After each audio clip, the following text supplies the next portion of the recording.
This is just going to be a quick video on turning your picture red. So let's say you took a picture that is a different color, but you really like the abstract composition. This is really sort of an interesting series of geometric shapes here, but it's blue and it doesn't fit the red theme. What we're going to do is, first let's find our layers. There they are right there.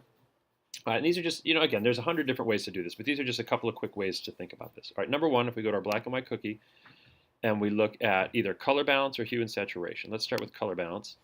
I can just pull my colors to the reds here, right?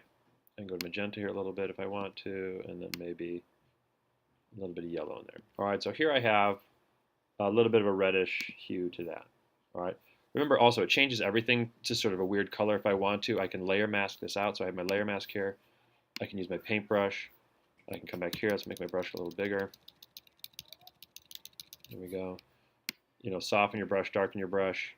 Normal opacity is only at 8. Sorry. There we go. Flow is at 90%. And I can erase some of that if I don't want to use the whole thing. Like if I want these to be white, but I want those others to be red. Flip-flop this back here. This becomes red here. All right. And again, I'm not going to take a lot of time to make this beautiful here. So that's one thing I can do. So otherwise, I can throw this in the trash. Another one under here is hue and saturation. I can just change the whole hue of this to a reddish color, like that, which looks a little bit better. I can adjust the saturation. The saturation is the amount of color. So if I desaturate it, that takes all the color out. If I pull the saturation all the way to the right, it sort of digitizes and oversaturates my color, which you can see it sort of blows out those whites, and you start to see the pixels and the color junk there. All right, so I'm going to close that. Again, I have my layer mask on here. If I use black and I make my brush a little smaller, I can bring this back to its original color here if it's too much. And I can sort of mix. All right, and here, let's turn this. This turned in sort of a green, but I want to warm this up, so I'm going to paint that out too, like that. I'm going to paint this out too, because it was sort of gray.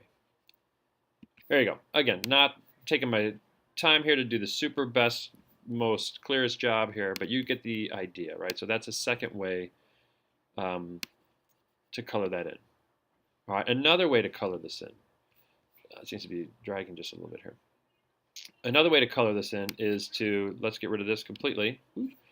You could just take a new layer. So I'm going to take a new layer here. I'm going to take this. I'm going to put an empty layer. So I just hit this button here next to the garbage can. Puts a blank layer on the top.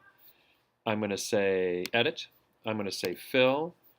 I'm going to say Contents, and I'll say Color. And I'm going to go to red. And I'm going to say OK, and I'm going to say Fill. So now I've just filled this with red. And I could try to do an overlay on this. So that makes an interesting sort of a red. You can sample a couple of these things. We can do Vivid Light.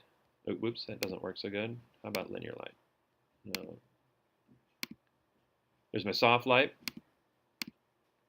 Hard Light doesn't work either. So just kind of go through and experiment a little. Color Dodge is awesome, right? That's a cool looking one. Also we know how to use our gradient mapping, right? So you can gradient map this thing, and we could use reds, right? So here I have this green and red, but I can, remember I double click on here. I click on this little square down here, double click, and I can make this a darker red, and I say OK. And I say OK here. Oops, and I close this window. And suddenly I've got the whole thing red here. And again, always this layer mask is on here, so by using black, I can always bring back